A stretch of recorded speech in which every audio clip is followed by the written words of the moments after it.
Bonjour, j'espère que tu vas bien. Je m'appelle Blériot Kamsu.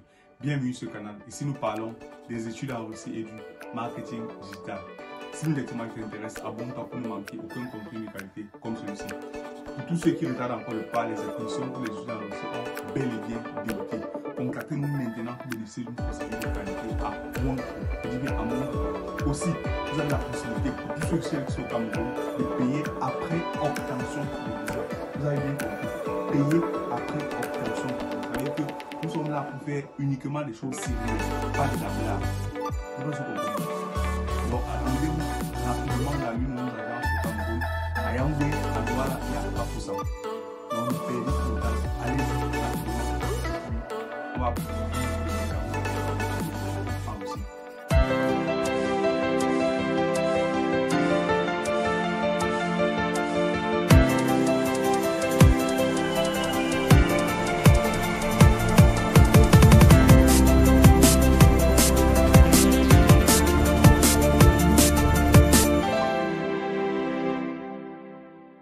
Comment postuler dans une université? Vous savez déjà depuis d'abord que lorsqu'on arrive en Russie pour la première année, généralement c'est d'abord l'année de langue. Donc lorsque tu es au pays, la chose qu'on t'envoie d'abord c'est une invitation pour des cours de langue. Et la condition sine qua non pour pouvoir avoir une invitation pour les cours de langue, c'est avoir au moins le baccalauréat. Parce que quoi? Les cours de langue en Russie se font dans les universités. Et il faut avoir au moins le baccalauréat. Ou son équivalent en fait, en fonction des pays. Donc la première chose qu'il faut avoir, c'est d'avoir le baccalauréat. Ça veut dire que toi qui rêves de pouvoir poursuivre tes études en Russie, dis-toi que je dois avoir au moins le baccalauréat. Et lorsque tu as ce baccalauréat là, c'est bon, c'est un bon point, c'est un bon point. Maintenant, qu'est-ce qu'il faut faire? Il faut postuler. Comment postuler? Pourquoi est-ce que lorsqu'on arrive en Russie, c'est d'avoir les cours de langue? La chose à savoir, c'est quoi? Lorsqu'on arrive en Russie, comme je l'avais dit au départ, c'est d'avoir les cours de langue qui sont de vous préparer, de vous donner les bases à la langue russe, afin de commencer directement par la suite avec des formations ou alors avec vos cycles d'études. Donc, allons-y rapidement vers les documents essentiels pour pouvoir postuler dans une université. Et au fur et à mesure, je vais vous donner les critères. Comment postuler? Pourquoi choisir quelle ville? Donc, restez du début à la fin de la vidéo. C'est parti. Alors, comme premier document qu'il faut, c'est d'avoir le passeport, les gars. Et oui, vous avez bien compris, le passeport. Donc, toi qui voudrais étudier en Russie, qui a ton baccalauréat, dis-toi qu'il faut automatiquement que tu aies le passeport. Un passeport valide au moins c'est de 1 an au plus. Disons au moins c'est 18 mois. Donc, voilà, 2 ans. Rassure-toi que ton passeport est encore valide au moins pour 2 ans. C'est la base. Après quoi, bien évidemment, il faut ton diplôme. Le minimum, comme j'avais dit au départ, c'est le baccalauréat. Et il faut avoir au moins le baccalauréat pour pouvoir espérer postuler à l'université. Baccalauréat ou bien plus l'infini, c'est-à-dire baccalauréat, licence, master, etc. En fonction de ce que tu es venu faire en Russie. Je ne sais pas si tu comprends. Maintenant, après quoi? Il faut le test de VIH négatif. Test de VIH-Sida. Il faut que ce soit négatif en fait. Donc, pour tous ceux qui sont peut-être malades, là, voilà, qui sont peut-être affectés, malheureusement, la Russie, bon, pour le moment, ils rejettent en fait. Donc, on ne peut rien faire en fait. Pour le moment, ils rejettent. Donc, il faut avoir un test négatif pour espérer.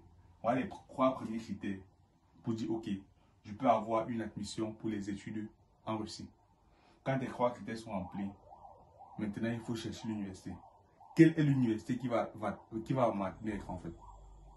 Comment choisir maintenant son université?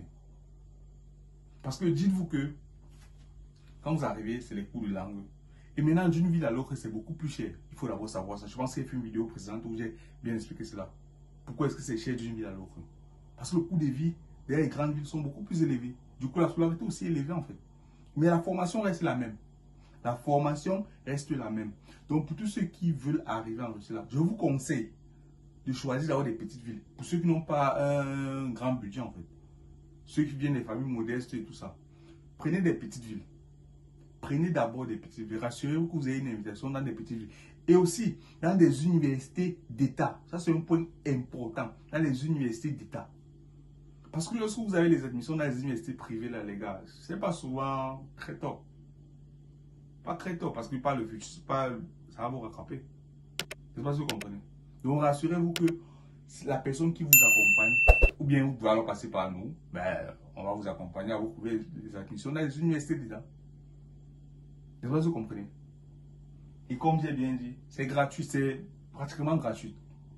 Rares sont les universités qui demandent de payer quelque chose, mais sinon c'est gratuit. Tu envoies tes documents, et il y a beaucoup de choses à faire. Il faut par exemple traduire le passeport en russe, traduire ton diplôme en russe, et bon, le test de VIH, souvent il faut traduire pour qu'ils affirment en fait que c'est négatif. C'est tout. Et tu as ton admission. Et tu as ton admission. Ou alors ton invitation, parce que en russe on appelle ça invitation, privilégié. Tu as ton invitation. Il y a un délai de combien? 30 jours ouvrables. Dans un délai de 30 jours ouvrables, tu as ton invitation. Qu'est-ce que c'est beau? Voilà les informations qu'on nous donne. Arrêtez de vous faire berner par des personnes. Arrêtez de vous faire arnaquer inutilement par des personnes. Avant de partir, confiez-vous de chacun. Rassurez-vous que moi-même je connais comment ça se passe. Afin que cette personne qui va m'accompagner là puisse simplement faire ce que je peux faire. Ou alors davantage m'orienter. Parce que les conseils qu'ils donnent sur la chaîne, maintenant, c'est gratuit, c'est free. Tout le monde peut regarder la vidéo autant de fois qu'il veut. Mais maintenant, tous ceux qui veulent qu'on les accompagne, les gars, ce n'est pas gratuit. Rassurez-vous. Ce n'est pas gratuit. Tu peux regarder la vidéo, tu fais ton invitation de toi-même. Mais maintenant, si tu voudrais qu'on t'accompagne, il faut bien que tu payes en fait. Donc, rendez-vous dans une de nos agences, lisez et puis on va vous accompagner. Simplement. Simplement. Vous êtes sûr que vous devez arriver dans de très bonnes conditions sans trop dépenser. Donc, en récapitulatif, c'est ça. Le passeport, premièrement, le diplôme et le test de VIH négatif. Voilà ça. C'est tout. Premièrement, voilà ça, c'est qu'il faut. Dès que tu as tout ça, tu es sûr que dès que tu as déposé ton dossier, tu es sûr que dans les 30 jours ouvrables, tu vas obtenir ton invitation et tu vas arriver en Russie. Aussi, un point quand même qu'il faut que je précise, c'est quoi? Ne vous inquiétez pas, hein. Lorsque vous arrivez en Russie, premièrement, c'est d'abord comme tous les cours de langue, comme j'ai dit. Après quoi, vous pouvez aller dans la ville où vous voulez. Mais une chose quand même, la condition c'est être dans une université d'État. Être dans une université d'État. Et puis maintenant, vous devez choisir la ville que je veux. Tu pars là-bas, tu passes stupide, c'est-à-dire tu composes pour entrer. Et c'est tout. On ne va pas te dire que non, parce que tu as fait l'année de langue dans telle ville, ce n'est pas possible que tu ailles dans telle ville. Niet, c'est possible. C'est possible en fait, peu importe où tu as fait les cours de langue. Après quoi, tu veux partir, je ne sais pas, à Rodin, à Saint-Pétersbourg, n'importe où tu peux aller, Il n'y a pas de problème, c'est possible. Donc ne vous inquiétez pas ça. Ne vous inquiétez pas. Prenez d'abord des invitations dans des petites villes où on va vous apprendre bien la langue russe. Vous n'allez pas avoir beaucoup de distractions. C'est aussi l'avantage des petites villes en fait, c'est que vous n'avez pas beaucoup de distractions. Vous êtes focus sur vos 9 mois de cours de langue. Après quoi maintenant, vous deviez passer à la première année en fait. Donc je pense que j'ai récapitulé comment est-ce qu'il faut faire pour pouvoir avoir une admission. Tout ce que vous avez à faire maintenant, c'est soit de faire de vous-même ou alors nous confier le dossier. Vous connaissez nos adresses à Yaoundé, à Douala et à Bafoussa. Contactez-nous et nous allons prendre plaisir à vous accompagner. C'était Valérie Falchon.